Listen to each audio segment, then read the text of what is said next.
Začnemo. Spoštovani, lepo pozdravljeni na drugem pogovoru iz cikla Filozofija med knjigami, ki ga Mariborska knjižnica organizira v sodelovanju z Slovenskim filozofskim društvom. Nocojšnji gost je dr. Boris Vezjak, filozof, družbeni kritik, publicist ter izredni profesor na Filozofski in pedagoški fakulteti. Dobrodošli. Pogovor bo usmerjal magister Igor Černe. Dobrodošel.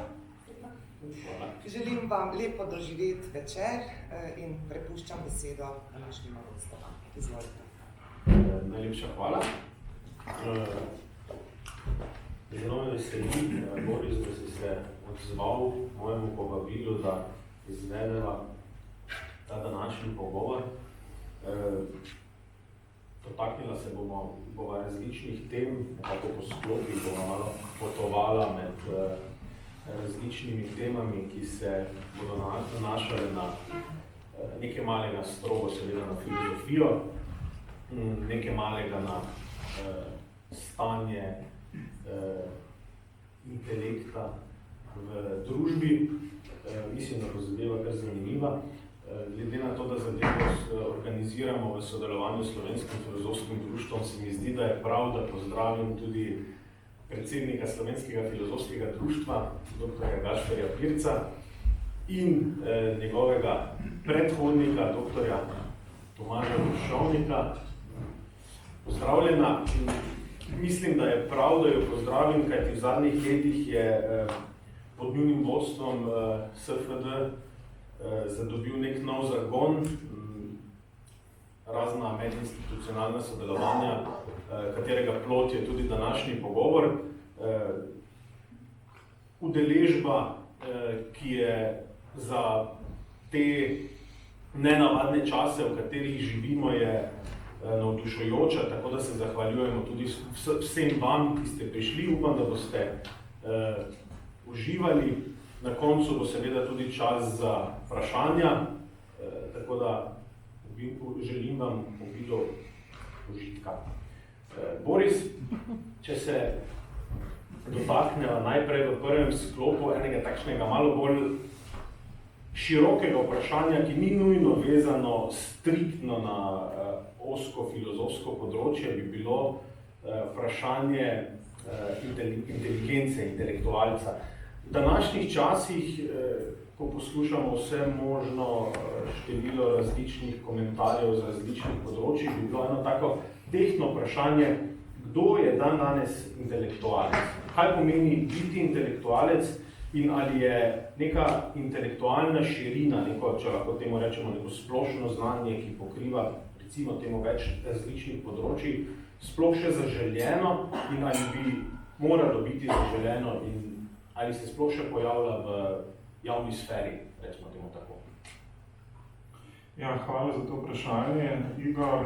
Še predtem hvala Mariborski knjižnici za tole prijatno povabilo. Hvala tudi Slovenskemu filozofskemu društvu, ki to organizira.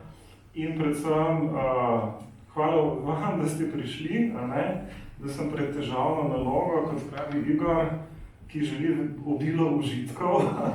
Filozofija običajno ni užitek, saj ne za filozofe, za filozofe pa je, tako da bo zdaj pred nami ena težavna naloga, kako bi rekel, te užitke ponuditi sploh na temo, ki so ravnokar načela.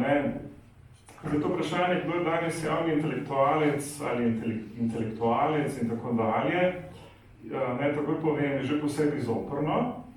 Zato, ker običajno to vprašanje seveda postavljajo tisti, ki sebe smatrajo za intelektualce.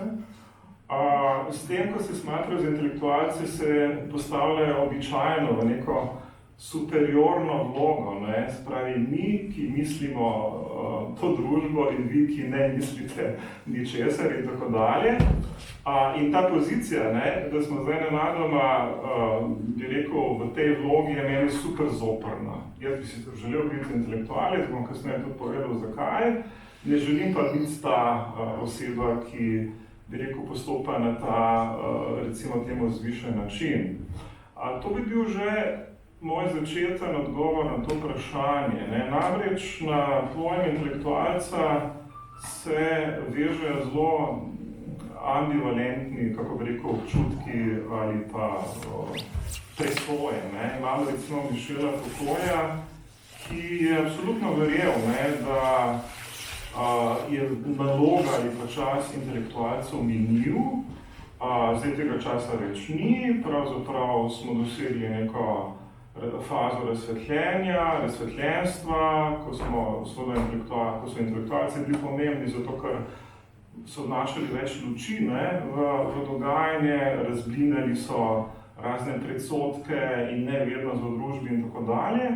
Zdaj pa to nekako ni potrebno. Razen tega se večkrat zdi, kot da je, vse za Foucaulta, intelektualec nekdo, ki se postavlja metanivojsko na to pozicijo, že omenjeno, tistega, ki od zgoraj motri resnico, spodaj je neka neuka raja, množica, ki nima pojma in on bo zdaj tisti, ki je ta arhitekt misli in volje ljudstva in tako dalje. Skratka, vedno imamo to protipostavitev intelektualca na eni strani, ki bo, bi rekel, prinašal luč ljudstvo, ki je kao nevedno.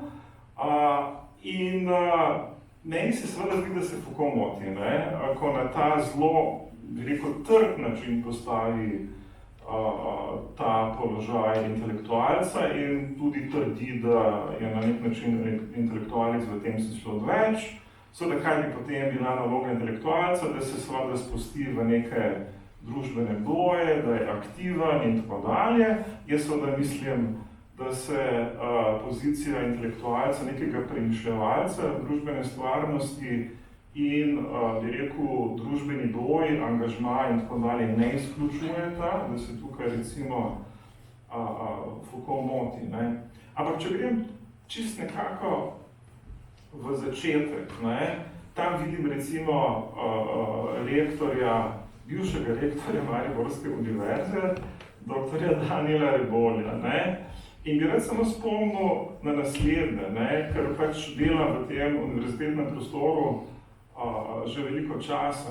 Je običajno tako, da recimo o podelitvi diplom, dekani fakultet, rektor in tako dalje, pravzaprav študente, bruce celo nagovarjajo, tudi bruce, kasneje tudi diplomante, naslavljajo z tem pridevnikom, epitetom intelektualec.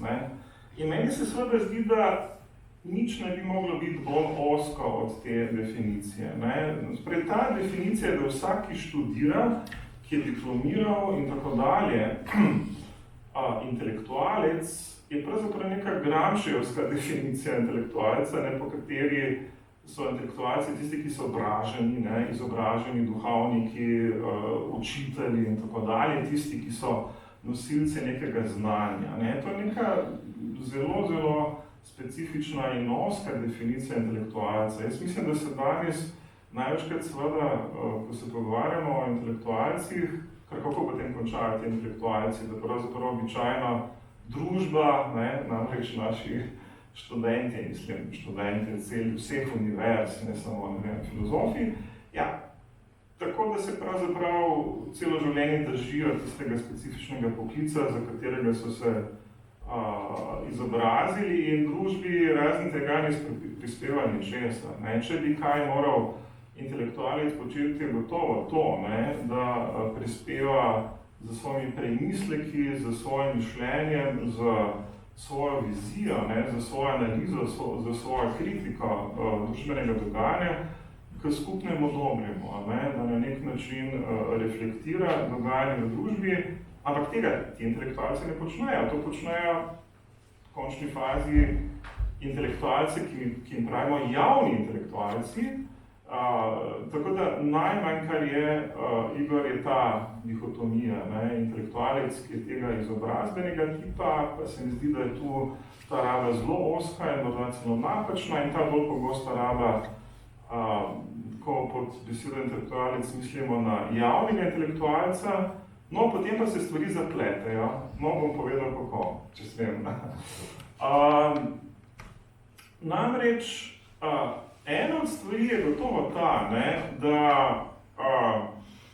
javni intelektualec, torej tisti, ki bi rekel posega v javnost in ga po drugi strani javnost prepoznava kot takšnega, ni to po svoji izbiri. Želim povedati, mislim, da je napačna presoja, da intelektualec kar si, ker se v nekem segmentu udejstvuješ na nek določen specifičen način. Pravzaprav si intelektualec, če te javnost prepoznava kot intelektualec, spravi, ni popolnoma nič od tega odvisno, če si, ne, od tega, da ti misliš, da si intelektualec. Ne.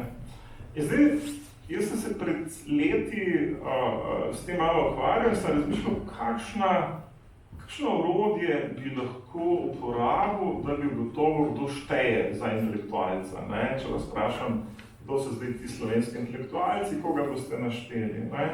In nisem prišel do boljše metode, kot je ta, da sem vzel množične medije, recimo, vzel sem recimo časopis Delo in sem pogledal v obdobju 5 let v arhivu časopisa Dela, koga so novinarji, ne, imenovali za intelektualca, ne, v časopisu tistih 5 let, časopisu Delo. Ne. In prišel sem do ene super skromnega števila omemb, ne. Prišel sem do 6 imen, zdaj 6 imen je v 5 letih, ne, bilo prepoznanih v tej vlogi, da jim je pač nek novinar, ne da se sami rekli, ampak da jih je nek novinar prepoznal kot intelektualce. Zdaj ne bom se vseh spomnil, ampak to je bil gotovo Slavoj Žižek, potem je bila Neda Pogon, potem je bil Vekoslav Grmič, potem je bil Jože Pučnik in še nekdo, ne, skratka, to je bil ta obseg, ne. Potem sem prišel, to je pa še bolj zabavno, potem sem prišel seveda v arhiv časopisa Večer in sem ponovil vajo, ne, češ, koga so pa zdaj v 5-letnem obdobju imenovali za intelektualca v časopisu Večer, ne. In potem se zgodi, moram to povedati, ne, prišel sem do precej zabavne ugotovitve, da je šlo samo za 2 ali za 3 omembe, od katerih sem v 2 bil jaz sam udeležen, ampak ne na ta način, da nekdo rekel, Boris Zvezek je intelektualec, ne, ampak zato, ker sem organiziral 2 peticiji intelektualcev, recimo ena je bila posvečena Francu Kanglerju in zahtevi, da vstopi kot župan, to je bilo maja 2011, ko smo zahtevali, intelektualci smo zahtevali odstop župana Franca Kanglerja, leto pred stajami, a ne? Ampak mi smo bili imenovani za intelektualce zato, ker sem pač jaz napisal tisto pismo in ker sem ga jaz poslal medijem in ker sem jaz nas same okvalificiral za intelektualce, tako da je bila ta stvar popolnoma avtoreferenčna, ne? Zato, ker sem nam samim rekel, mi smo intelektualci, so pač v tem primeru v Večeru bili prisiljeni reči, to so pa zdaj intelektualci, ti. Ne? Razen teh omemb, ki jih je, mislim, res neverjetno malo, skratka, kot vidite, če sodim samo po omembah, torej funkcija, ne, in položaj javnega intelektualca v tem slovenskem prostoru močno izginja. Spravi, je tega vedno manj. Zakaj? Je to zelo zanimivo vprašanje. Jaz, kot rečeno, razumem te pomisleke, Igor, ne, da, ne vem, je morda ta pojem danes na neki točki presežen. Razumem, recimo, to je precej zanimivo, ne, da ta lev politični pol, mislim, da še zlasti ne mara tega koncepta in zavrača neko pozicijo javnega intelektualca in tako dalje. Jaz se razumem do neke mere, ne, ker je rekel, koliko gre za to, da nekdo, kot rečeno, takole zviška, ne, superiorno, bi rekel, gleda na družbeno dogajanje in deli neke napotke, je to gotovo nekaj, kar tudi mene odbije in odvrača, ne. Ampak vendarle mislim, da še vedno sem tam, ki misli, da je funkcija intelektualca potrebna in pomembna, da pa o tem ne odločamo mi, da o tem predvsem odločajo mediji. Kot rečeno, mediji so tisti, ki te na ta način, bi rekel, obravnavajo, mislim, širša javnost in mediji kot reprezentanti javnosti. Na tej točki pa potem jaz recimo nisem več uspešen iz nekih zelo specifičnih razlogov,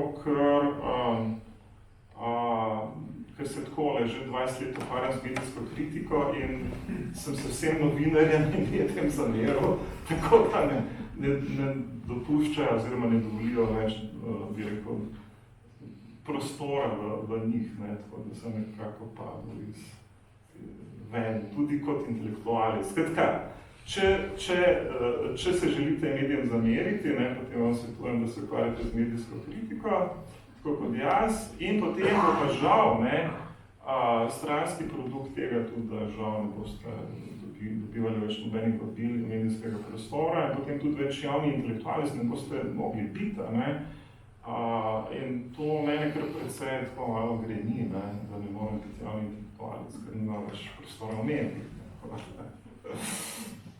Ja, hvala za tak izčrpen odgovor. Zdaj, če se malo premakneva iz polja intelektualca, intelektualke, pa greva mogoče malo bolj na še ožje polje filozofije, bi mogoče najprej eno takšno splošno vprašanje postavil. Zdaj, kakšna je vloga oziroma naloga filozofinje v sodobni družbi v primerjavi s preteklostjo, recimo kaj je bil filozof včasih, kaj je filozofinja danes.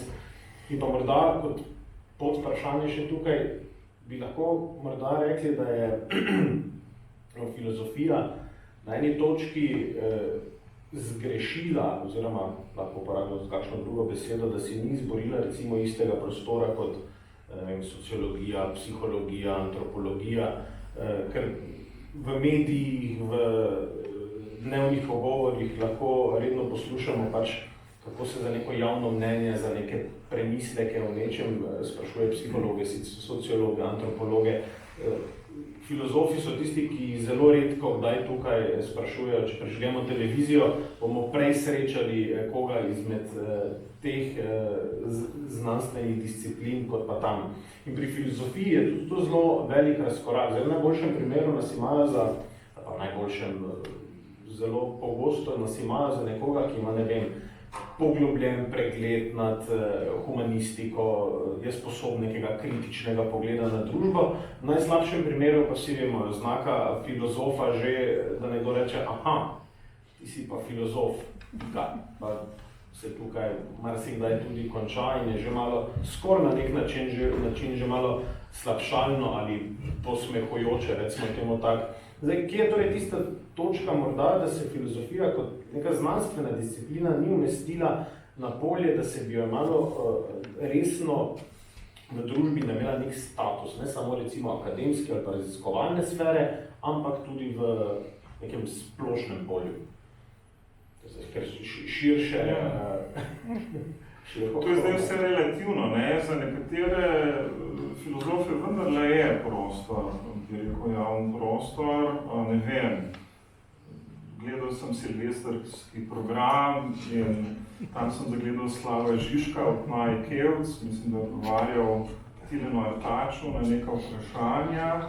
Zanimivo, da je imel pred sabo nek list in nekaj bral na tak list vprašanja svoje odgovore. Tako da sem prvič videl te vrste kviz, ker imaš pred sabo napisane odgovore na vprašanja. Za nekatere gotovo je prostor. Jaz bi sam rekel, da je en drug problem, če začnem z tem, kar si na koncu vprašal, da namreč glede filozofskih tem, ki se recimo v javnosti ali pa v medijih sprožajo, ne sprašujejo filozofov. To pomeni, da če kakšna etična tema, če to, ne vem, vprašanje eutanazije, če gre za vprašanje človekovih pravic, če gre za vprašanje morale in etike, če gre za, ne vem, vprašanja, ki so povezane z človekovim dostojanstvom in tako dalje, ne, tam se nenadoma potem znajdejo, ne vem, zdravniki, pa potem iščejo in se spomnijo nekega teologa, ne, pa se spomnijo potem enega pravnika, pa morda sociologa in potem filozofi res padijo ven. Ampak moje stališče tukaj je malce ločeno. Jaz namreč trdim, da so v kar veliki meri filozofi sami krivi za to, da teh povabil ni. To namreč pomeni, da preprosto jih novinarsko oko očitno ni opazilo, ali pa ni recimo temu opazilo njihove tvorne razprave s tem zvezi. Ni vedno temu tako, ne, da se razumemo, ampak velikokrat se mi zdi, da pa je tako, ne, da pravzaprav filozofija je tako zelo široka disciplina, da žal, to je treba zelo jasno povedati, ne, imamo zelo veliko nekvalitetnih filozofov in zdaj, če nek novinar, ne, ki išče sogovorca na temo eutanazije, se izmišljujem, tale, mislim, da kolega Klafer, sem ga nekje videl, sem ga videl? Ja, sem ga, ne. On je specialist za eutanazijo, on bo recimo o tem lahko veliko povedal.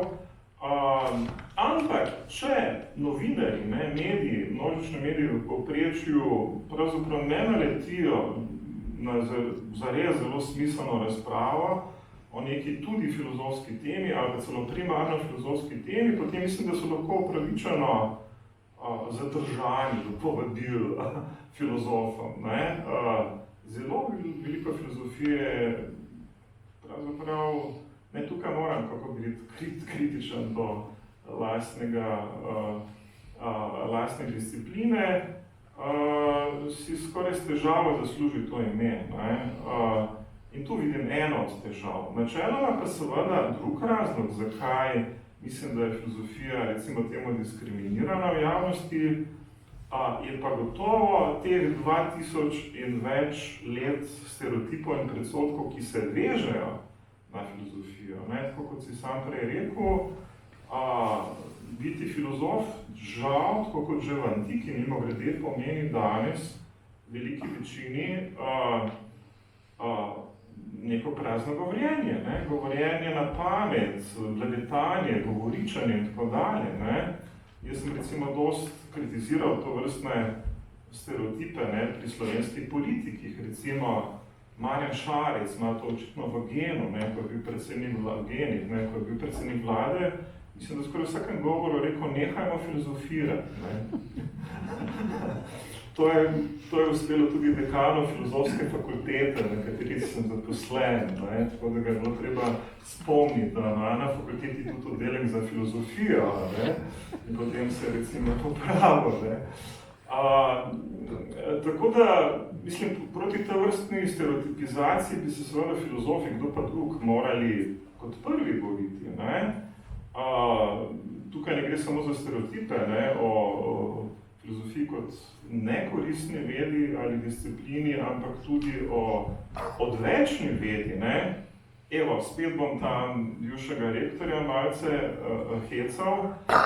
Sedanja prorektorica, naj njegova, ne, ona je recimo napisala sedanja prorektorica Mariborske univerze, napisala tekst, v katerem leta 19, v katerem razlaga, da pač nekako bi morali filozofe in ne vem še koga zraven omenja prekvalificirati, ne, tako da bi bili zdaj, kako že rekla, zdravniki, ne, in računalničari, ne, pazite, mislim, ne vem, če morda celo za raziskovalno dejavnost, ne, prorektorica, ampak želim povedati, ta mit o odvečnosti filozofije, o nepotrebnosti, nekoristnosti, pazite, to je mit, s katerim se filozofija mora ukvarjati zelo veliko časa, filozofi se morajo ukvarjati zelo veliko časa že od Sokrata dalje. Ne?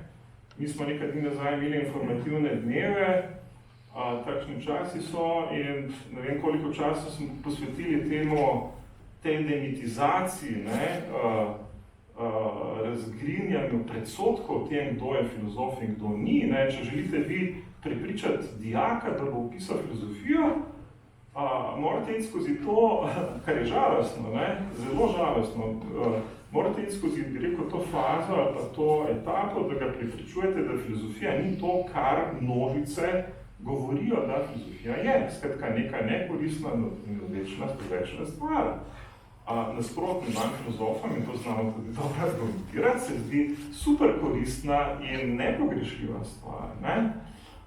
In tudi, ko se potem študent piše na študij filozofije, kaj je potrebno nekako spodbujati, zato ker je ves čas v tem kontaktu z študenti, ne filozofi, kjer mora, kako bi rekel, neki vsakodnevni ravni dokazovati, da filozofija je čisto vredno stvar za študirati in tako dalje. Ampak pazite, ta stereotip do filozofije, o njeni odvečnosti, nekoristnosti, to najdemo že v antiki, to najdemo že pri Sokratu, pri Platonu, Aristotelu. Recimo, Sokrat v dialogu Fajdon piše o tem, tam se pogovarja s svojimi prijatelji, s Fajdonom, Siniasom, Skebesom in tako dalje. In on jih zdaj nekako prepričuje, da ni nič hudega, če bo on zdaj popil tisti strup, iz pikastega mišjaka, ne iz trobelike, kot so kasneje gotovili, da obstaja neka razlika med trobeliko, s katere so delali strup in pikastim mišjakom, ki mimogrede zelo pogosto raste v Sloveniji. Glavnem ta ena rastlina, s katere so naredili strup in on je zdrabil na tem, da seveda popije strup, zato ker je seveda, kot veste, kvaril atensko mladino in klical k nedržavnim bogovom in tako dalje, kar so potem prepoznali seveda kot hud greh in so ga obsodili na smrt in potem na neki točki seveda Sokrat prepričuje svoje prijatelje, da umret ni nič hudega, da je smrt ločitev duše od telesa in da se pravzaprav vsak polnokrvni filozof celo življenje pripravlja na smrt.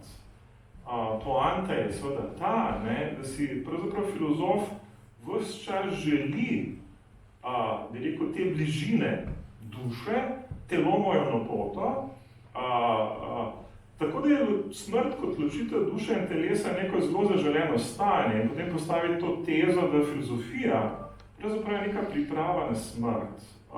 To je njegova znana teza, Meletet Hanatu v grščini, v Fajdonu, ki jo potem dokazuje, češ, gledajte, sem se celo življenje pripravila na smrt, zdaj, ko pa lahko končno popijem ta strup, bom to z veseljem storil, In potem v tistem hipu, če ste brali Fajdona, pride celo ječar in reče, oprostite, jaz sem tu že vse zmešano, ampak veste, to je zelo zanimiv moment v Fajdonu, ampak veste, če se boste še dolgo pogovarjali, bodo vaša telesa zagreta in vroča in potem strup ne deluje tako zelo močno in boste morali popiti 2 ali več čaš strupa, Vedno Sokrat na to odgovori in reče, ni problema, jaz bom popil tudi 3 čaše strupa, samo da se pogovorimo do konca, No in potem, ne vem, katera so njegov prijatelj, Sinias Skebes pravi, ti Sokrat praviš, filozofija je priprava na smrt,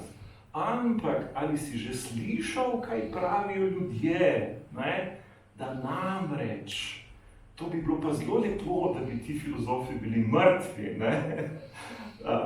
Dobesedno to tezo, bi rekel, ta stereotip do filozofije tistega časa, da so filozofi toliko odvečni, da so pravzaprav najboljši filozofi tisti, ki so mrtvi, So nam mrtev filozofi, dober filozof. Seveda gre za ironičen kontekst, gre za štos, ampak iz tega štosa lepo vidimo, bi rekel, to moč, intenzivnost tega predsodka, ki se vleče 2000 in več let do filozofov, da so samo mrtvi filozofi, dobri filozofi, skratka. Kaj mi sploh tukaj počnemo, Skratka, Igor, če sprašuješ o tem položaju filozofije nekoč in danes, bi načeloma rekel, da pravzaprav se ta položaj ni kaj dosti spremenil, In tukaj pravzaprav spet pridemo do te malo širše vloge filozofa kot nekega družbenega delavca ali pa javnega intelektualca, o čemer smo govorili. Recimo, Prej omenjeni Sokrat, bom spet njega citiral, v apologiji sebe znamenito opiše kot obada. On se tam norčuje iz teh porotnikov, ki so ga ali ga bodo obsodili na smrt, sem že malo pozabil, v kateri fazi je to, in on reče takole, ja, ampak vi boste meni kar fentali, ali vi bi mene kar ubili, ampak poglejte, jaz sem koristen za polis, jaz sem koristen za državo, jaz sem podoben obadu, ki pika tega plemenitega konja, torej državo, da ne zaspi in ga zatem prebuja. Želim povedati, jaz sem v tej svoji kritičnosti, v tej svoji, kako bi rekel, tem, da vam pridržim zrcalo, pravzaprav toliko koristen, da bi vam to, da me zdaj želite ubiti, moralo priti na pamet kot zadnja stvar, ampak vi me želite ubiti. Skratka, on sebe opiše kot obada, ki napada tega plemenitega, vendar lenega, kot pravi konja, ki se mu malo zeha in bi spal in tako dalje. In to mislim, da je bila, recimo, mislim, da je tukaj, Igor, ena taka lepa metafora in ilustracija tega, kar se mi zdi, da na filozofu je preživelo teh 2000 let. Filozof bi moral biti ta obad, moral bi biti podoben temu Sokratu, in moral bi biti trn v peti, družbi, še zlasti politikom in tako dalje, in someščanom. In kot vidite, je Sokratu to kar uspelo, žal za tragično ceno, ki je na koncu plačal. Čeprav je izgledalo, da je kar vesel v te cene. Ja, sedaj, Sokratov si se v bistvu že malo dotaknil, pa malo tudi že odstrl odgovor na naslednje vprašanje, ki pa se bo dotikalo točno tega, kar si govoril, pa če bi to še mogoče malo bolj razdelala. Zdaj, Sokrat kot obad, ampak če tukaj postavim vprašanje, zakaj je sploh potrebno premišljati, tudi zakaj mora filozof, filozofinja premišljati recimo umeščenost posameznika v sistem pod nekimi narekovaji. In ali je ta sistem, v katerem bivamo, ki se pač na različnih koncih sveta različno izoblikuje, ga je potrebno kritizirati. Je to nekaj, kar je dobrodošlo, ali je neka, rečemo drugače, je popolna odsotnost kritike v demokraciji sploh dobrodošla? Recimo, je filozofija na nek način poklicana, da vnaša nek zdrav razum v iracionalnost tega časa. Kaj bi pomenila popolna odsotnost kritike v recimo demokratičnem sistemu? Ja, jaz mislim, da smo trenutno v Sloveniji na dobri poti, da izgubimo to kritiko recimo do oblasti. Se vidite, kaj se zdaj dogaja, napišete ironičen tweet kot Pavle Gantar, malo se pohecate in že dobite 250 €, kar ste naredili prekršek. Spravi smo. Ne samo, da ni kritičnosti, malo se dobesedno vračamo v to ero verbalnega delikta, kjer človek niti ust ne bo smel odpreti. Kaj šele, da bi bil kritičen? V bistvu Gantar, bivši predsednik parlamenta, je s tistim tweetom, katerim je, če se ga najbolj poznate, poskušal samo komentirati, kako oblast zaplinja dobesedno državljane na tistih protestih 5. oktobra lani. Skratka, Igor, jaz mislim, da je odgovor jasen. Naša dolžnost je vseh nas kot državljanov, da smo kritični. Intelektualcev, filozofov pa dvakrat bolj. Zato, ker prvič, jaz mislim, da filozof po svoji, kako bi rekel, profesiji mora biti kritičen in filozof pravzaprav po svojem poslanstvu mora biti kritičen intelektualec.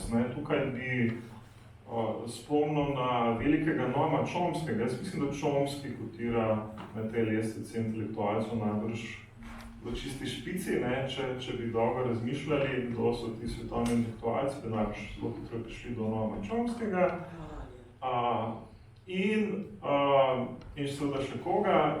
In Chomsky je recimo leta 1968 napisal en tekst, v katerem je apeliral, pazite, na filozofe. In tukaj sem kritičen do filozofov, spet, ker sem rad kritičen do filozofije in filozof, da so njihove, kako bi rekel, da je njihovo poslanstvo, njihova naloga, njihova dolžnost v univerzitetnem in javnem miljeju večja od drugih akademskih profilov, zato, ker imajo kot edini med vsemi akademskimi profili orodja in instrumente za analizo družbenega dogajanja, za analizo torej, ideologij, ki nam vladajo, za analizo družbenih fenomenov, za analizo racionalnosti, za analizo vsega, kar je pomembno v družbi. Zato je dobesedno v tistem tekstu, ki govori o naloga filozofije, pravzaprav Chomsky apeliral na filozofe, da vzamejo to osrednjo pozicijo intelektualcev. In žal ga niso ubogali, pretežno ga niso ubogali in teh 50 plus letih se ni šlo nič na bolje. Jaz mislim, da seveda kritičnost je vedno bila dimenzija filozofije. Poznamo Immanuela Kanta, ki napiše te kritike. Njegova poanta, kot veste, Kantova poanta je, da kritičnost znotraj filozofije, da s kritičnostjo znotraj filozofije na nek način utre pot onkraj dogmatizma in onkraj skepticizma. Kantov kriticizem pravzaprav predpostavlja, bi rekel, gojenje neke vednosti, znotraj katere se sprašujemo po pogojih te vednosti, medtem ko se seveda dogmatiki ne sprašujejo po pogojih lastne vednosti, ampak dogmatično predpostavijo, da imajo prav, in na drugi strani skeptiki seveda predpostavijo, da dobena vednost sploh ni mogoča. Spravi, ta Kantova kritična pot je tretja pot, onstran zanikanja sleherne vednosti, skepticizma in pa dogmatične predpostavke, da obstaja zgolj ena a priorna resnica in tako dalje. Ampak zdaj nekaj drugega me zadnje čase fascinira, o tem sem se dosti pogovarjal z tukaj navzočim Robijem, recimo, namreč na kakšen način se danes apropriira, kaj že dobro izraz za to, prilašča kritično mišljenje. Filozofi se radi dičijo za kritičnim mišljenjem, to je recimo neko vzgojno-izobraževalno, uspešno metodo, na kakšen način prizgojiti kritičnost med otroke in tako dalje. Ampak, če danes pogledate, kaj se dogaja z tem famoznim kritičnim mišljenjem, boste seveda gotovili na podoben način, kot smo prej že omenili, recimo etiko in moralo, ali pa tudi teorijo argumentacije, ali pa teorijo zmot, da si jo prisvajajo vsi drugi,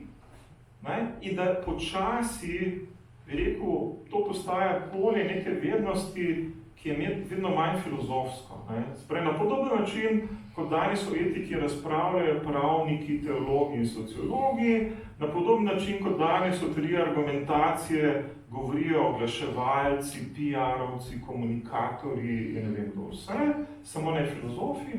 Na podoben način je danes recimo kritično mišljenje postala neka panoga, ki so si jo prisvojili psihologi na eni strani, pa jim to zdaj predstavlja neko posebno kognitivno stanje, ali pa metakognitivno stanje.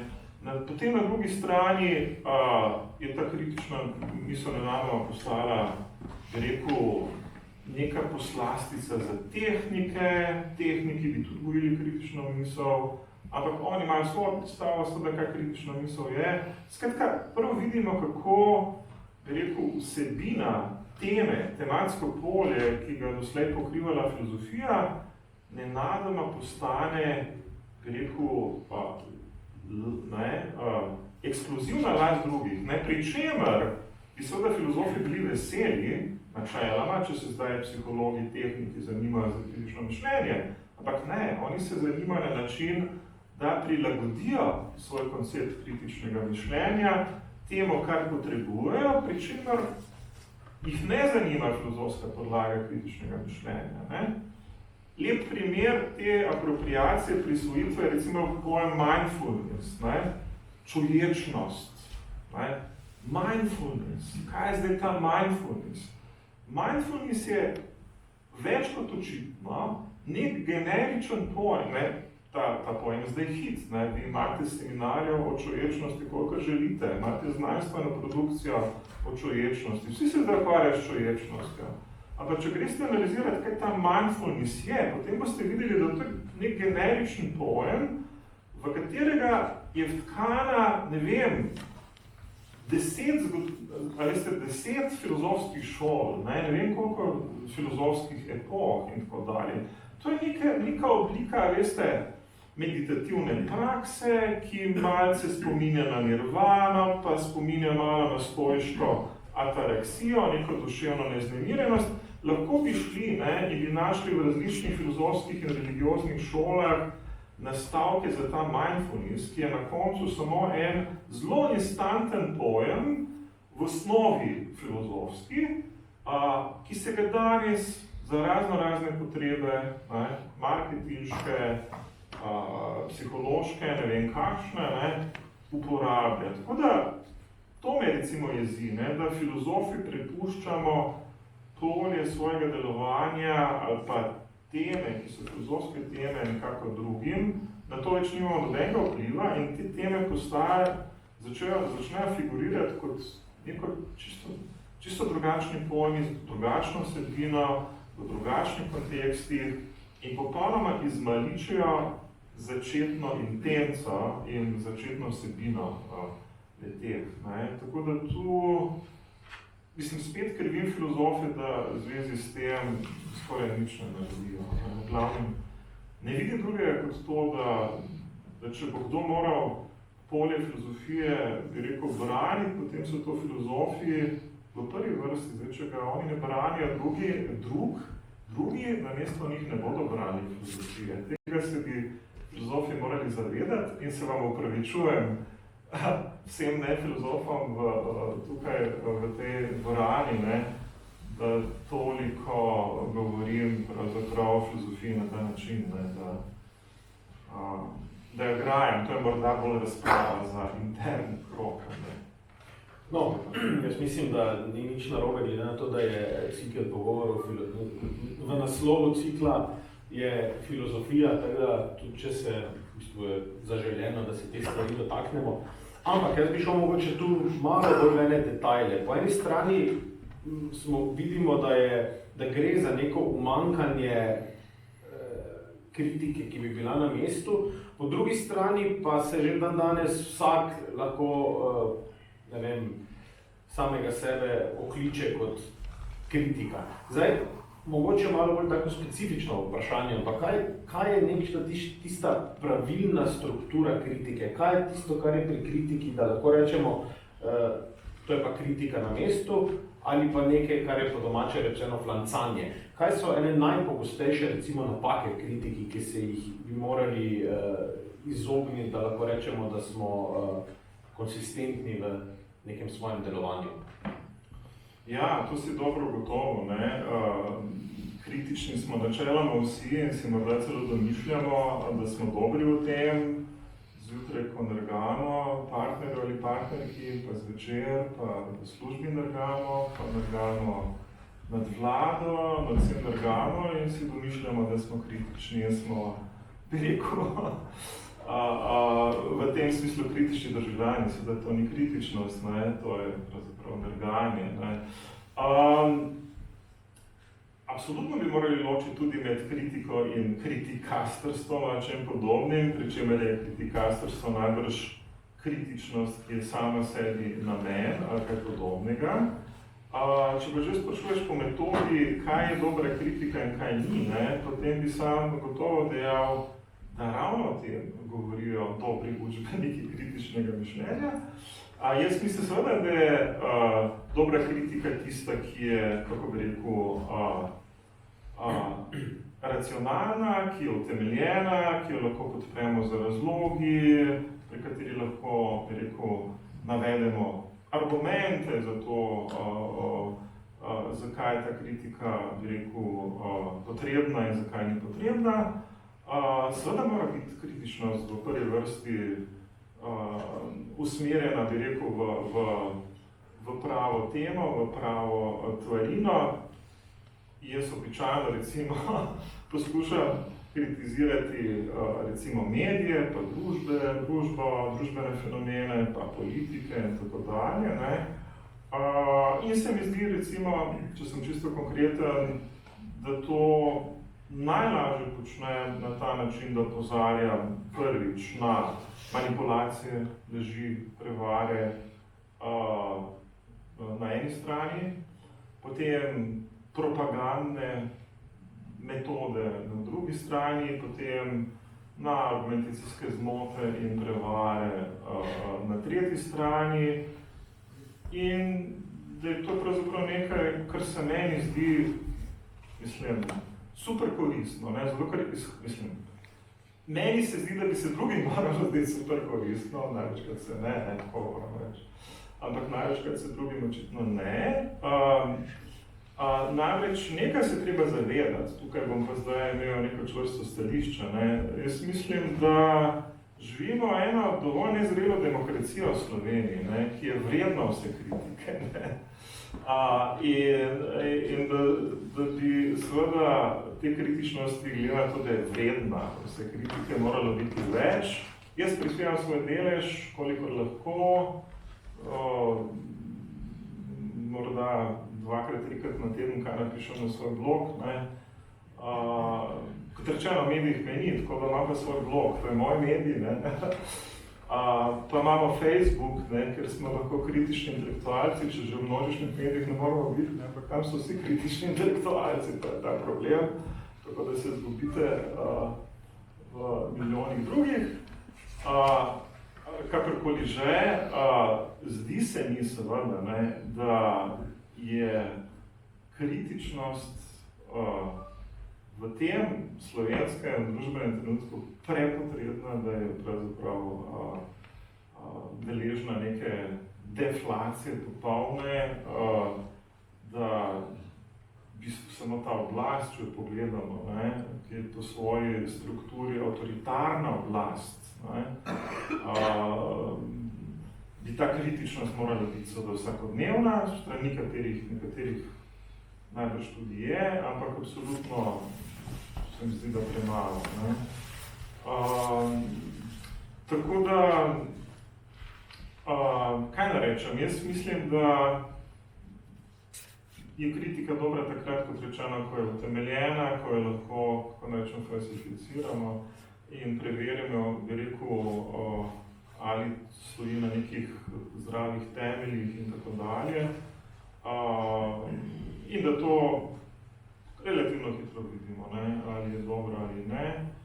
Večji problem vidim tem, da je pravzaprav tega bistveno premalo, da so državljani skrajno nekritični že po sebi, ker pazite, mi, bo zdaj malce bolj vsakodneven postal. Pravzaprav pogledajte, že od, mislim, da aprila leta 2020 spremljamo proteste proti tej oblasti, te petkove proteste. Bilo jih je že 100 približno. Ampak tudi v Mariboru so bili, ampak teh protestov je premalo. Ja, zdaj pridemo do tega. Mislim, premalo jih je glede na obseg udeležencev, tako moramo reči, glede na količino jih je zelo veliko, nepričakovano. Jaz občudujem ljudi, kot so Jaše Jenull in Teja Jarc, ampak glede na količino, na obseg, je pa seveda teh udeležencev kritično premalo, kritična masa teh udeležencev je prenizka, ne. In na eno stvar bi opozoril, ne, recimo, bom še bolj aktualističen, morda ne bi smel biti, ne, poglejte, ne, odkar se zdaj pogovarjamo o tem, da bodo 24. aprila volitve, in o tem se zdaj pogovarjamo že nekaj mesecev, so ljudje kar zadovoljni, so kar manj kritični do te oblasti. A veste zakaj? Ker si rečejo, ja, počakali bomo še te 3, 4, 5 mesecev, potem bodo volitve in več teh autokratov ne bomo gledali, ne. Ampak ravno to je napaka, ne. Ravno, bi rekel, to nas pripelje v to cono indolence, apatije, zadovoljstva, ko sebe pripričujemo, da ne rabimo dati ničesar od sebe. Ampak ravno zdaj, kot vidite, se najbolj umazane stvari dogajajo, ne. Ta oblast ravno te mesece in do volitev počne katastrofalne stvari in jih bo, bi rekel, izpeljala do konca, škodljive za to državo do konca, ljudje pa samo čakajo na ta 24. april, ne, da bo rekli, kaj bomo šli pa na volitve, bomo rekli konec. Ne, na volitve bi morali iti včeraj, na ulico bi morali iti včeraj, predvčerajšnjem in protestirati v bistveno večjem obsegu, ne. Zdaj govorim posredno o tej nekritičnosti državljanov, ki so se nekako pasivizirali že samo zaradi golega dejstva, da se pač volitve približujejo, da bodo vsaki tukaj in potem bo konec vsega in tako dalje. Človeški je nekaj zelo zvitega, ne. Vedno najdemo 1000 izgovorov, da nečesa ni treba storiti in to ravno takrat, ko bi najbolj morali to stvar storiti. Ja. Zdaj, ena stvar, mimo katere danes zelo težko gremo, je epidemija. To dnevno poslušamo iz vseh koncev in krajev že kar nekaj časa. Z njo poslušamo tudi o teorijah zarote, o paranoji in podobne teme se napletejo tukaj zraven. Zdaj, mogoče bi razjasnili tu en način, en pogled, kjer seveda zavedati se moramo, da neke teorije zarote, to ni stvar, ki bi se pa pojavila zdaj leta 2020 časa smo v tem obdobju, ki bi se pojavilo z epidemijo, teorija zarote, paranoja. Lahko pa morda izpeljemo ene misel, vem, da si ti tudi dosti o tem razmišljal, kot nekaj vrste paranoja, kot privlačna metoda za izvajanje psihopolitike. Tudi recimo filozofija, ki je strukturirana kot paranoja, kako so povezani med seboj, morda ti pojmi, če bi malo še to razdelil. Ja, tukaj je kolega Tomaž Grušavnik, ki je napisal knjigo o teorijah zarot, tako da zdaj ne bom skakal v zelje, ampak mislim, da je posebna naloga filozofov pravzaprav ves čas, da opozarjajo na te strukture iracionalnosti v družbi. In seveda, čemu smo bili priča, bi rekel, zadnji 2 leti je preneslo ne samo epidemijo virusa, ampak tudi neko epidemijo iracionalnosti v naše življenje. Pravzaprav je že, kako bi rekel, boj za javno zdravstvo bil na trenutke precej odvisen od tega, ali bomo to iracionalnost v človeku znali ustaviti ali ne. Se pravi, ni šlo več za doze zdravila, ne, in kako bo to učinkovalo, ampak kako dejansko te izbruhe iracionalnosti v ljudeh pomiriti, ne. In tukaj po moje je ves čas naloga filozofa, da na to tako ali drugače opozarja.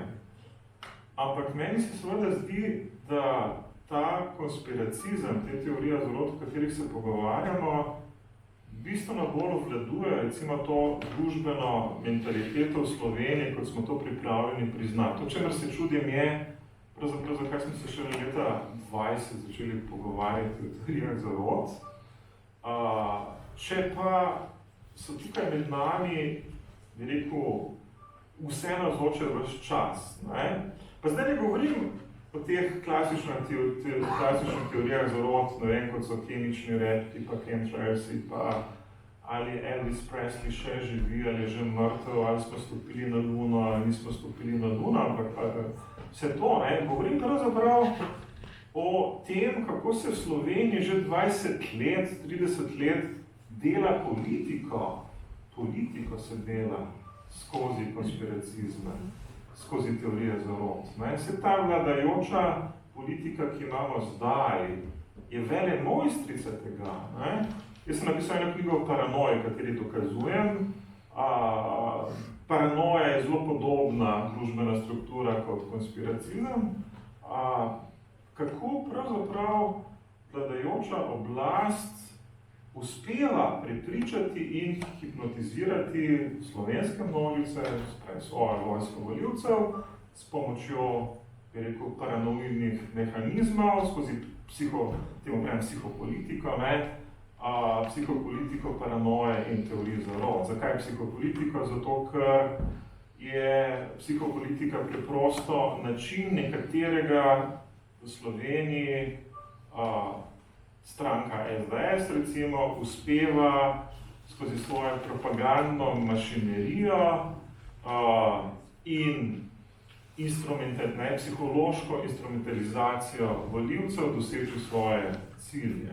Se pravi, svoje cilje dosega na ta način, da vpliva na psihologijo množic. Zakaj se o teh, bi rekel, propagandnih mehanizmih tako malo pogovarjamo, ne vem. Ampak če greste, bi rekel, analizirati to politiko, recimo stranke SDS, potem boste videli, da na vseh ključnih točkah dobesedno parazitira na teorijah zarot in paranoji kot takšni. Tukaj ne gre samo za to, da je strukturirala nekaj, kaj je značilno seveda za bi rekel, psihopolitiko paranoje, da ves čas išče in seveda zelo hitro najdeva tega prasovražnika, v katerega potem usmerja svoje sovraštvo. Ta ta prasovražnik vladajoče stranke v tem hipu je gotovo ves čas komunizem, se pravi, ves čas izhaja iz tega strahu pred komunizmom, imate Milana Kučana, imate Murgle, imate Udvo Mafe, imate vse to, ampak hkrati je ta tarča tudi premična, zelo premična. Ni samo sovražnik Milan Kučan in komunizem, ampak je po potrebi karkoli, ko pride begunci, so sovražnik begunci. Ko pride LGBT skupnost, so sovražnik LGBT skupnost. Ko pride Jud, je sovražnik Jud, ker tudi antisemitizma imate zelo veliko. V končni fazi sem se ravno kar znašel v naslovnici Demokracije, ker sem ovadil glavno glasilo SDS-a, spodbujanja rasizma in antisemitizma in recimo govoril rednik glasila Demokracija, SDS, njemu ni težko zanikati holokausta. Imate cel kup njegovih tweetov, katerih zanika holokausta. Skratka, te tarče so premično, ampak kar je pomembno za ustvarjanje te psihopolitike je, da ves čas išče točko sovražnika, v katero bo potem uperila ves gnev in vso jezo in bes, ki ga pač ljudstvo premore in začne z licitiranjem. Ne vem, 2 dni nazaj ste imeli izbor Slovenke leta, Nika Kovač, nenadoma zdaj Nika Kovač, razredni sovražnik v državi. Letijo vse puščice možne proti Niki Kovač. NGO, nevladniki so super sovražnik v državi trenutno. Obstajajo celo neke špekulacije, da bo zdaj poskušal pravzaprav zaradi njih igrati recimo Janša na karto neveljavnih volitev, kar takega. Kulturniki so sovražnik, kulturniki so super nevaren sovražnik v Sloveniji od leta 2020, nevladniki, še zlasti z Metelkove 6. Ta tarča je zelo, zelo premična. Seveda to ne pomeni, ne, da je zdaj Kučan kaj manj aktualen, zato ker paranoik vedno, paranoik živi od tega, da strukturira sovražnika, ampak v tem primeru imate lahko istočasno tudi več sovražnikov, ne. In potem na podlagi tovrstne politike dosežete svoje cilje. To je seveda potem ena politika zbujanja sovraštva, diskriminacije, nestrpnosti in taka pač ta politika dobejoče tudi je. Če malo še se vrneva na besedo paranoja, pa malo en tak humoren moment, ali rečemo temu na ta način že damo, se je govorilo in se je pisalo, da je sama filozofija strukturirana kot paranoja. Mogoče še kaj o tem? Ja, o tem pišem tudi v svoji knjigi, ne, o paranoji. Glavnem gre za zanimivo, ne, tradicijo, ki se vleče od Freuda in njegovega spisa Totem in tabu, ne, v katerem je dejansko filozofe razglasil za paranoike, religiozneže za nevrotike, ne, in umetnike za obsesivneže in tako dalje. Ne. Dejansko je, recimo, Freud največ pisal o primeru paranoje in tam mislim tudi prišel do te ideje, da so filozofi pravzaprav podobni paranoiku ob analizi nekega pravega paranoika, po imenu Daniel Schreber, ne, ki ga mimogrede nikoli ni srečal, on je samo bral knjigo o tem pacientu Schreberju, ki se je mimogrede domišljal, da želi Bog seksati z njim. To je bila njegova osnovna travma, prepričanje, da želi Bog seksati z njim in da ga želi spremeniti zaradi tega v žensko, da bi lažje seksal z njim, očitno je Bog hetero. Ne. In je potem seveda Freud v tem spisu zaznal, ne, da je Bog, ki nastopa v teh, recimo, fantazmah tega Schreberja, pravzaprav njegov psihiater, ki ga zdravi, in da želi ta Bog iz Schreber dejansko v sebi potlačiti svoje homoseksualne težnje, ki jih goji do svojega lastnega psihiatra, ki ga želijo zdraviti. Ne? Tako da je potem paranoja interpretiral kot latentno homoseksualnost. Skratka, za Freuda je bila paranoja latentna, nerealizirana homoseksualnost. In potem piše o tem svojem spisu o Schreberju, ne, tako da je še huje, ne, filozofijsko zgleda tudi vsi latentni homoseksualci. No, potem je, jaz seveda mislim, da je to precej trapasto, kar trpi Freud, no, potem pa je seveda Jacques Lacan nadaljeval kot tradicija, kot veste, Lacan potem koncipiral, ne, svojo teorijo kot neke vrste povratek k Freudu, ne, treba je samo Freuda vzeti za res in tako dalje, ne. In kasneje imate Slavoj Žižka, ki koncipira pa svojo filozofijo kot povratek k Lacanu, ki se že vrne k Freudu, tako da imate vso to linijo. Ampak recimo Lacan, to želim povedati, je bil znan potem, da je vzel zelo za res to idejo, da je na filozofiji nekaj paranoidnega, ne. Zato je recimo se obrnil proti filozofiji in zgradil koncept antifilozofije. On ni maral, končni fazi ni maral filozofije, on je bil za antifilozofijo. Zdaj, zakaj je filozofija paranoidna, to moram pojasniti. Je zato, ker po prepričanju Freuda in Lacana filozof ves čas na podoben način kot paranoik, ne, gradi neke filozofske sisteme in teorije samo zato, da bi ubežal nekemu primarnemu dvomu o stvareh. In potem recimo Lacan v nekem svojem spisu citira Descartesa, njegove meditacije, v katerih poskuša Descartes najti nek temelj, ne, ki bi mu služil za začetek mišljenja, tisto, kar je nepogojeno, tisto, kar je ostran dvoma in tako dalje. Ne, potem, ko Kristaj na koncu pride do tega, ne, da česa res ne moramo zanikati, je pa to, da v tem hipu dvomimo in da če dvomimo, ne, če v vse dvomimo, potem mislimo in da če mislimo, potem smo, ne, potem pridemo do tega cogito ergo sum, ne, mislim, torej sem. Ampak začetek v tej dubitaciji, ne, dubito ergo cogito, spravi, dvomim, torej mislim, dubito ergo cogito, cogito ergo sum.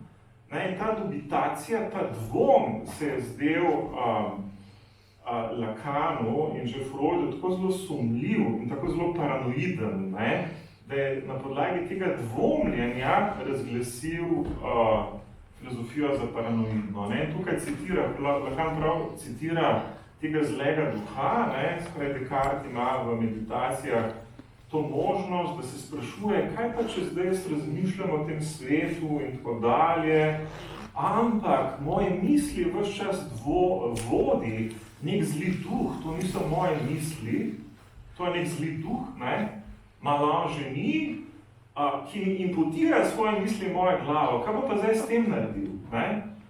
Ne? Vsi ti koraki dvomljenja, skepse, a ta realnost prava, ki nas obdaja, a je resnična, kaj pa če me ves čas vara zli duh in mi imputira moje misli, tako da to niso dejansko moje misli, kaj so potem moje misli, če ves čas namesto mene misli zli duh. Vse tem je srka Lacan videl nekaj super sumljivega, potem je videl neko bazično, primarno dejavnost filozofa, izdelo se mu je, da to počnejo paranoiki, ne? To delujejo vsi paranoiki, ki dvomijo vse okoli sebe, ne? In so predvsem prepričani, to je zelo temeljno za paranoika, da se vse vrti okoli njih in da se vse uprizarja za njihov pogled. Paranoik je prepričan in potem z tega zgradi vedno nek miselni sistem, podobno kot filozof, ne? Da se vse uprizarja in scenira za njegov pogled. Ne? Njemu je vse namenjeno. Ne? In podobno morda tudi filozof. Skratka, jaz mislim, da je to precej trapasto, kar sta mislila Freud in Lacan, ampak sta, kot vidite, verjela, ne, da je filozofija neka paranoidna dejavnost. Ne bi se mogla bolj motiti. Hvala za ta humoren premislek še o filozofiji, kot o filozofih in filozofinjah, kot paranoidnih oseb, ki tavajo po tej naši ljubi zemlji. Smeš še nekaj dodati? Ko sem napisal knjigo o paranoji, me je celo en novinar poklical, samo en, in to je bil novinar Mladine. In potem je rekel takole, ok, vi ste zdaj napisali knjigo o paranoji. Ali za to, da napišete knjigo o paranoji, morate biti paranoik? In ko se rekel, čakajte malo, ne? Ali za to, da napišete knjigo o pornografiji, morate biti pornograf? Ali za to, da napišete knjigo o alkoholizmu, morate biti alkoholik, ne? In tako dalje, ne? Skratka, a vidite, spet ta stereotip, ne? Nekdo, ki piše knjigo o paranoji, ne? Pa še filozof je ta pozitiv paranoje, ne?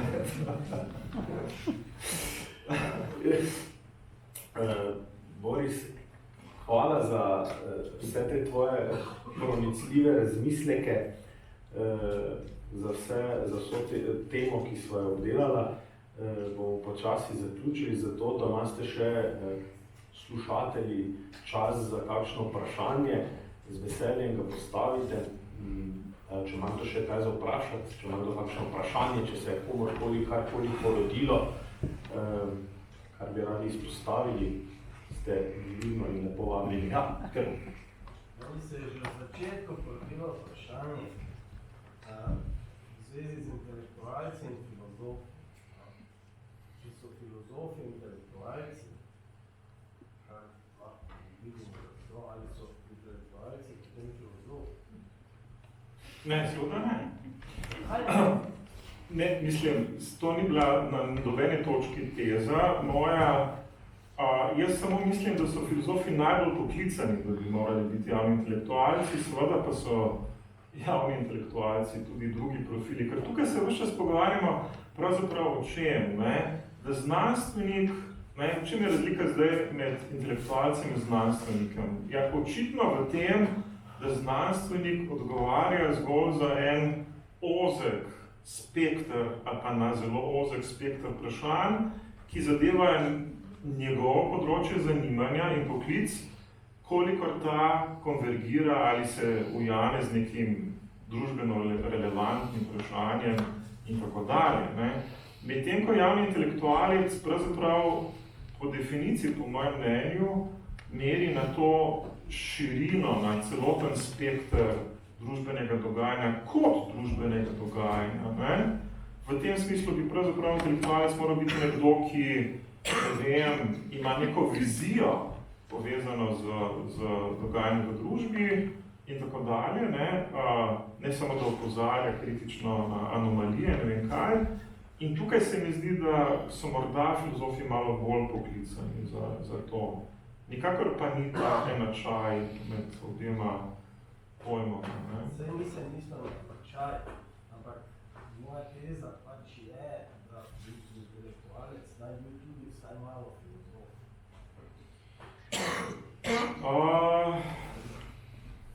Mislim, ja, vsi smo filozofi. Ne? Veste, kaj se dogaja? Ne? Večkrat vidite, to je pa zelo zanimivo, ne? Večkrat vidite nekega kakšnega pravnika, ki se podpisuje, da je on filozof, ne? Pravni filozof. Imate več teh pravnikov, ki pravzaprav nima, ne vem, diplome iz filozofije in tako dalje, ampak so radi filozofi. Veste, ljudje so radi filozofi takole, kot so ljudje radi pesniki, ne? Vi ste, ne vem kaj, ste geodet, ste inženir, ampak ste tudi pesnik, ker ste napisali eno pesniško zbirko. Na podoben način danes ljudje sebe hitro interpretirajo kot filozofi in se tudi podpisujejo kot filozofi. To se mi zdi malo sporno, ne? Ampak nimam pa nič proti, če se ljudje, mislim, filozofi smo samo veseli, če se tudi ne filozofi predajo filozofskemu mišljenju, ne? Zdaj samo vprašanje, kje je potem ta meja, kako se boš okvalificiral in podpisal javno, ne? Nisem razmišljal v tej smeri, ampak čisto kot uporaba metod, orodij. Ja, mislim, hvala Bogu, ne, ta metoda in orodje so na voljo čisto vsem, niso samo nas filozofije, seveda ne. Tako da. Ja? Izhajam iz časov epidemije, zadnjih 2 leti in bom uporabila tole pač latinsko misel, ampak bom začela non dubito ergo cogito, ergo credo. Ne? Ergo sum. Ergo credo. Verjamem kot ergo sum. Ergo sum ne, bolj ergo credo kot verjamem. Ok, credo, verjamem, dobro. Ja. Pač govorim o COVID zgodbi, ki ni prizadela samo zdravje, ampak je grobo posegla tudi v ustavo, ne samo v Sloveniji, tudi izven meja Slovenije, oziroma vse posod, ker je COVID zgodba bila, oziroma je še vedno aktualna. Zanima me osebno, nisem zaznala, lahko da nisem dovolj sledila, nisem pa zaznala glasu intelektualcev ravno glede tovrstnih problemov, čeprav vemo, da je zdravje glavna vrednota, ampak istočasno mislim, da vemo vsi, da se je grobo posegalo v ustavo in ustavne pravice. Ne? S tem, da poudarjam to, da pri celotni zgodbi od Evropskih konvencij in do naše ustave nikjer ni bilo zapisano, da je cepljenje kot edina opcija izboljšanja situacije, nikjer ni bilo opredeljeno kot obvezno. Ne? Tukaj vidim lomljenje ravno realnosti in me zanima, Kaj je vaše mnenje? Osebno, kot sem rekla, menim, da ni bilo dovolj kako ste rekli, obadov.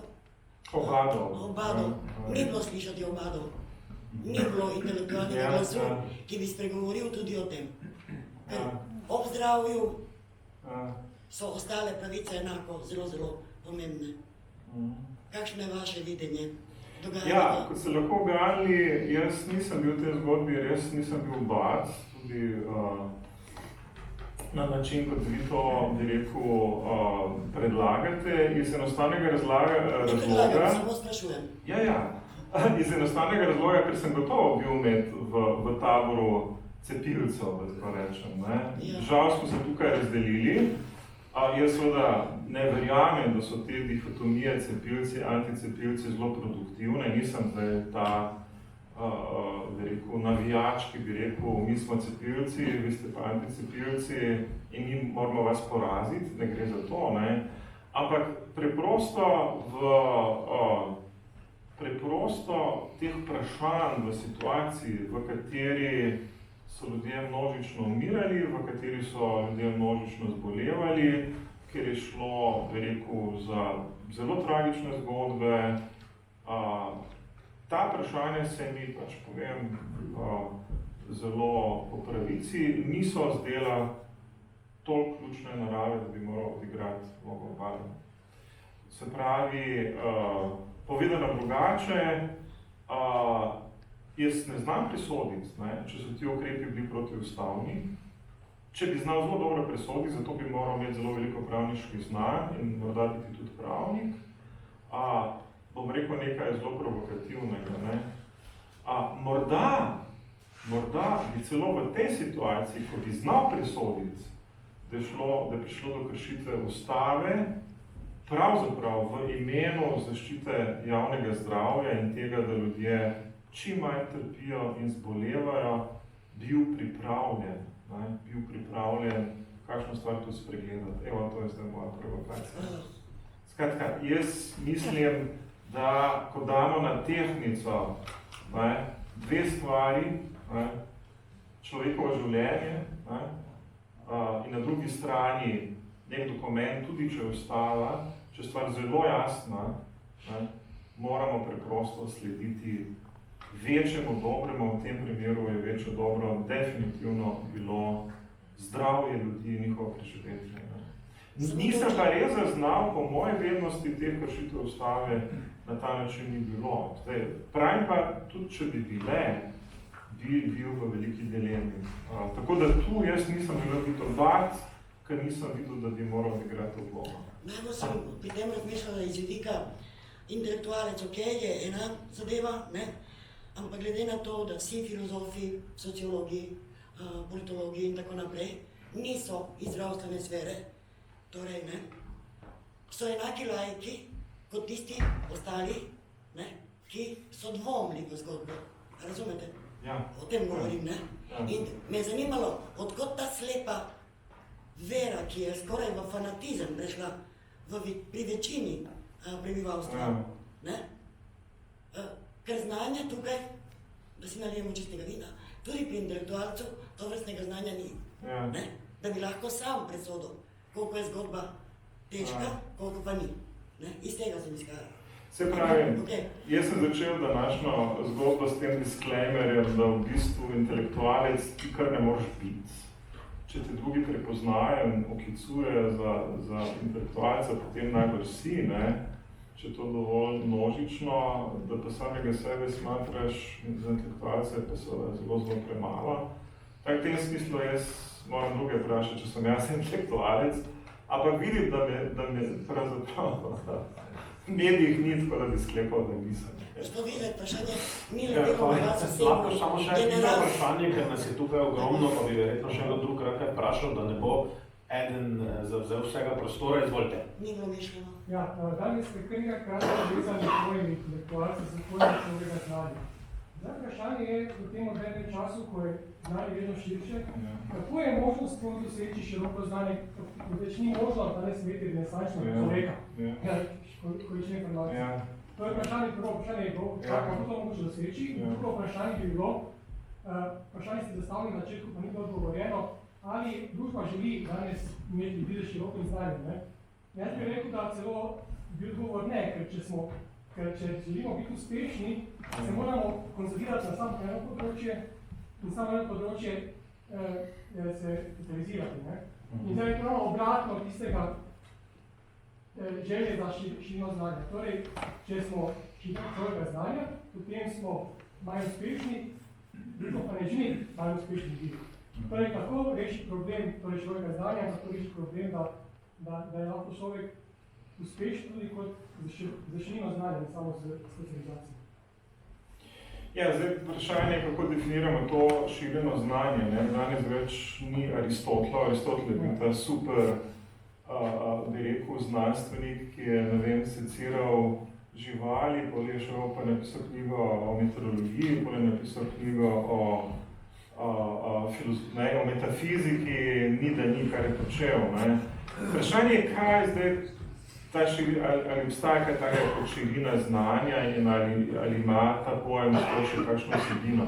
Ampak nekaj drugega bi rekel, popolnoma pravilno opozarjate na to, kako bi rekel, diskrepanco med vlogo ali pričakovanji, ki bi jih nek javni intelektualec moral izpričati in ta bi, za svoje merodajne presoje moral imeti neko širino znanja, in na drugi strani specializacijo znanj ali pa znanosti, v katero je pač sodobna družba zašla. Ne?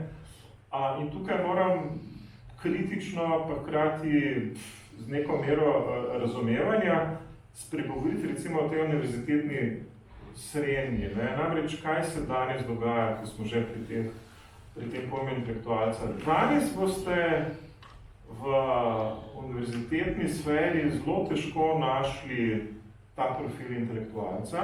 Ljudje, skratka, moji kolegice in kolegi na univerzi ne želijo, bi rekel, vzeti nase te naloge, tudi če bi potem jim javnost to funkcijo priznala, iz enostavnega razloga, ker se prihajajo za čim, za temi sikristočkami, znotraj svoje zelo omejene znanstvene discipline in poddiscipline in raje pišejo znanstvene tekste, ki jih na koncu prebere 5 ali 10 ljudi v državi in dobesedno nič več. Se pravi, ta specializacija znanj je na nek način pohodila, to, kar bi sicer mi kot aktivni državljani morali biti, in še zlasti akademiki. Po eni strani seveda ta karierizem, ta nuja, da boš, kako bi rekel, prisila, da boš, bi rekel, priživel kot akademik, če boš seveda te super specializirane znanstvene članke imel in oddelal, to si prisiljen. Po drugi strani pa tudi sama specializacija. Mi smo skratka vsi postali fahidioti, in posledično, tu imate popolnoma prav, smo potem specialisti za analizo, ne vem, česa, samo ene vrste ribe, ki plava v Dravi, drugih ne, ampak samo za eno vrsto ribe, zato smo mi specialisti, prvi na svetu, ostalo nas pa ne zanima, že flora in fauna Drave nas ne zanima, kaj še res ostalo v družbi in sicer. Tako da potem celo življenje glodimo tisto eno ribo v Dravi kot biologi, o tem pišemo znanstvene članke, druga nas ne zanima.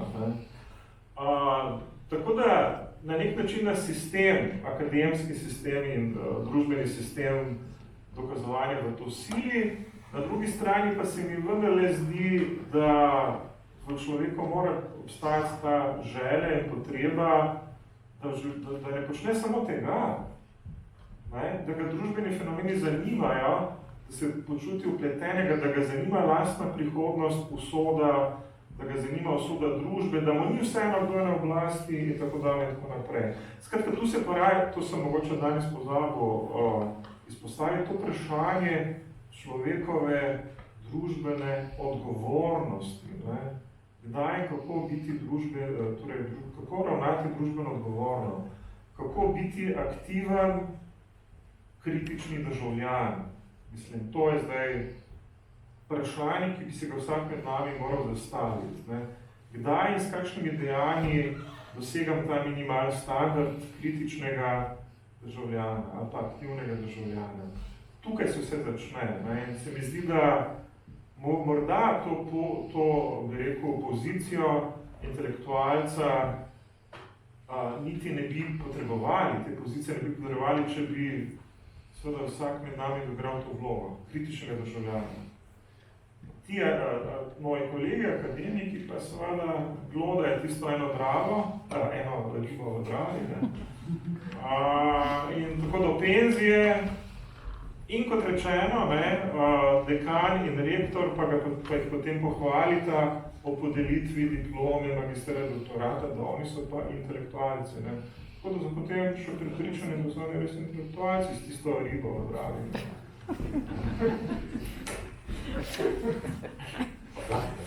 Še kakšno vprašanje morda? Ja? Jaz bom tezo postavil, ne? To državo so grabili obramboslovci. Mi pa imamo definitivno. Mi imamo filozofe, imamo ekonomiste, celo paleto, ne? In jaz mislim, da tukaj gre zraven še za eno zadevo, eno besedo, ki je danes nismo izrekli. Značaj. To mene vrača nazaj v službo, ko nas je bilo 11 vodij skupin. 2 sva upala razpravljati. Ne na eni, v daljšem časovnem razdobju. Sej fajn je imeti mir, pa ni fajn, če te pokličejo, pa te bombardirajo. Ampak od teh ljudi, ki imajo izobrazbo, ki imajo neki ponos, vse morali bi ga imeti. In tudi filozofi so tukaj, in tudi ekonomisti, če samo omenim, kako smo zadolženi, pa lahko bi našteval, bi pričakoval, predvsem strani profesorjev, tudi moji iz ekonomije nekoč, da bodo malo bolj glasni. A veste še, kaj vam bom rekel? Jaz sem bil študent ekonomije v Mariboru od 70. do 76.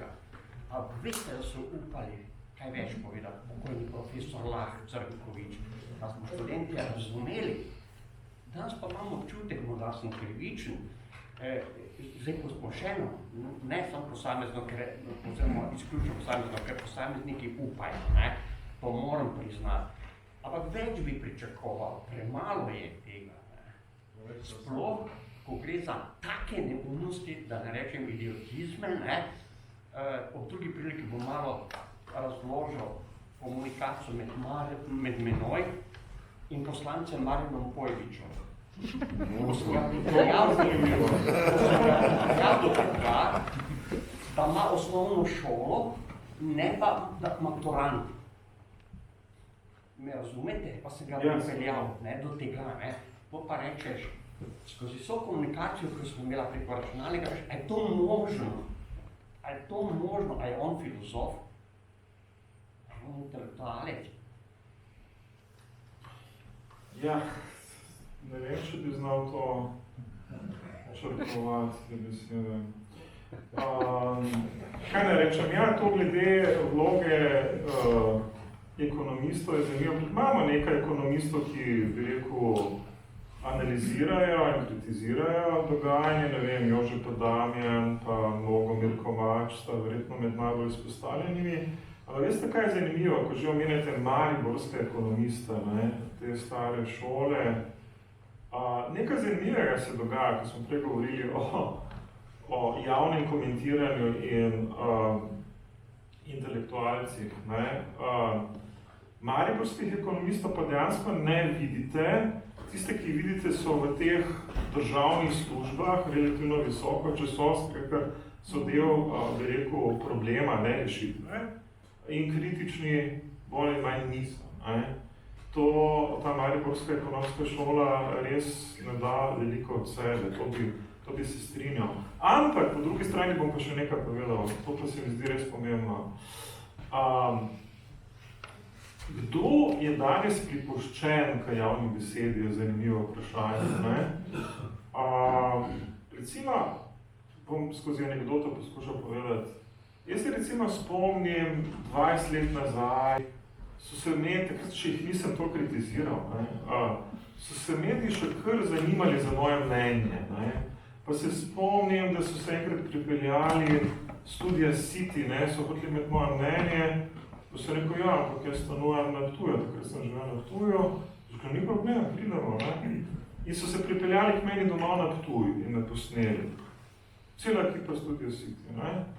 Pa potem, ne vem, se spomnim Pop TV, pa so spet hoteli imeti nek družbeni komentar, pa so se tam pripeljali na novinek pri Vurberg, so rekli, ni problem, vse na Vurberg, kot doma, ni problem, pridemo na Vurberg, ne? In prišla ekipa in smo tam snemali, nekrat smo snemali na Ptujskem mostu, se pravi, spomnim tako dalje, ne?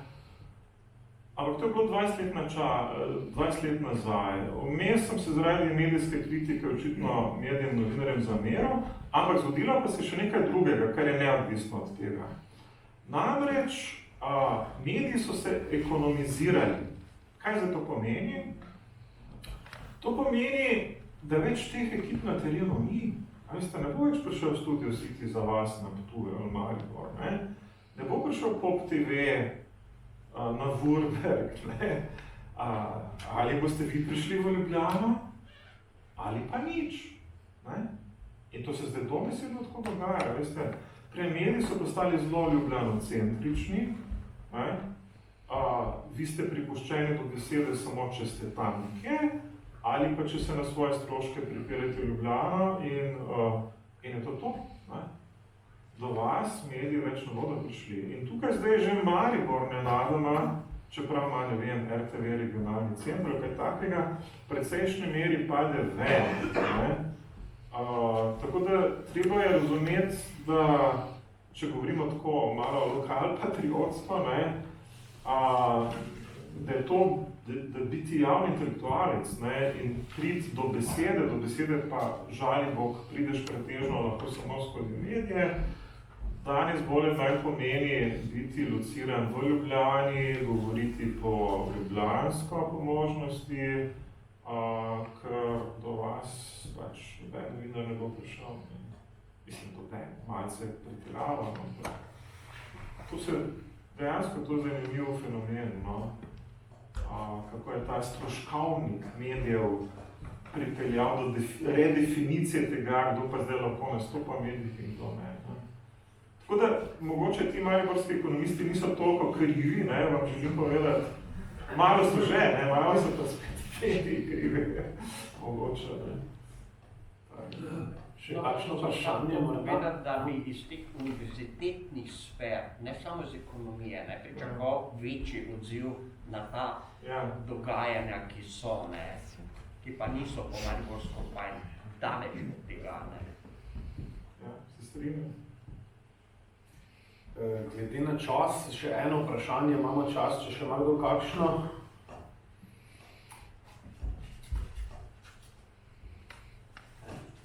Ja?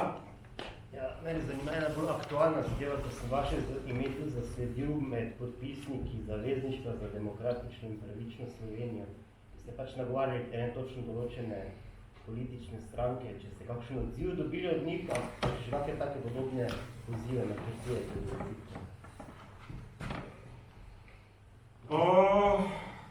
Ja, mi smo del teh nevladnih organizacij Glas ljudstva in tako dalje in promoviramo njihove zahteve, s katerimi se naslavljajo na posamične stranke in pač upajo, da bodo svoj program, zdaj stranke, ko gredo na volitve, tudi prevzele te zahteve. Nimamo posebne agende, ne? Zdaj smo seveda pozvali proti razprodaji turističnih biserov, recimo, kaj takega. Ravno to zavezništvo, ki ga kolega omenja, še morda en primer tega, kako lahko morda nekdo kot javni intelektualec deluje.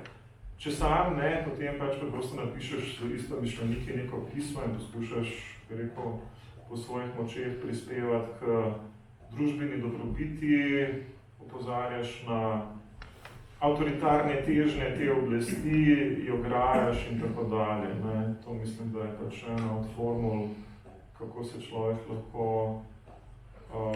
na ta način udejstvuje. Da imamo za kakšno novo akcijo tega, ki ne znam povedati, oziroma zaenkrat je nimamo, ne. Želimo pač biti to, bi rekel, zrcalo oblasti in škodega. Preden se vam še dokončno vsem zahvalim za današnji obisk, bi prosil samo še dr. Gašperja Pirca za en kratek, morda medklic kot predsednik Slovenskega filozofskega društva, da mu dam še besedo, stavek ali dva. Gašper, prosim, če... Ne, hvala lepa. Da se zahvalil, no, sem se prišli tudi v imenu so organizatorja, sem seveda Boris, predno verjetno, da sem en najbolj aktivni in konstruktivni članov vedno Slovenskega društva, torej sem govoril še en veliko možnost ga poslušati. Mogoče, če ne bi bilo tega zadnjega vprašanja, bi bilo idealno nadaljevanje, da mi je zelo všeč, da smo lahko vsem manj ljubljanci in da imamo dogodke tudi v Mariboru, še v nekem drugem kraju v Sloveniji. In je mene izjemno veseli, da je očitno zaživela filozofija med knjigami, ki je projekt, ki smo ga nekako lani spomenili in je v veliki meri zasluga magistra Igorja Černeta, kar mislim, da se tiste služi pohvala še enkrat za organizacijo. Vodenje. Za vseh, ki ste se pa zbrali v tem res izjemno visokem številu, smo tudi prinesli nekaj publikacij društva, ki jih lahko vzamete, ki si jih lahko gledate. To mi je glasilo društva, oziroma danes se zavija bio društva, izdaja Antropos, so številke, ki lahko vzamete z mano je, glavne oblika Antroposa, lahko pomažete državni. To je to. Imamo tudi seveda knjižico o poljski etiki, Slovensko filozofsko društvo je sodelovalo pri izdaji te publikacije in v končni fazi pa tudi, če vam je bil všeč sam dogodek, če se vam bili všeč, če želite še podobne in če sicer podpirate Slovensko filozofsko društvo, ki je tudi organizacija zelo masičnih, zelo podobnimi cilji, ki se postavi, da opozarja družbene probleme in predvsem, da organizira dogodke z zanimivimi gosti in filozofskimi temami, potem da ste bili vabljeni na tem postanjega kot sami člani Slovenskega filozofskega društva. Imamo tudi prijavnice, če se želite se članic in bi bili zavrejeni vaše podpore. Ampak toliko o tem, še enkrat pa hvala gostu, hvala seveda za našo moderacijo. Super, upam, da se spet naslednjič. Hvala, Gašper.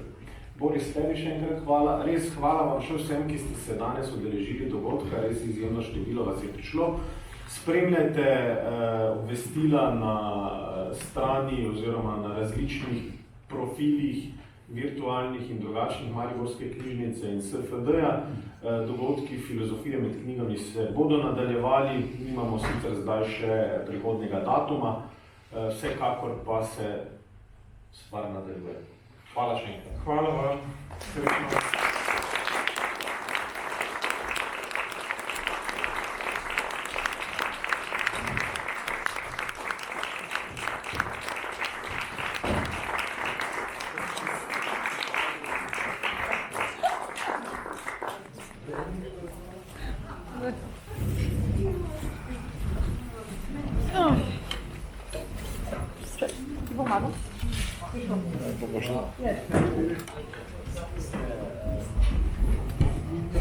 Trajno da to se vrhovnja.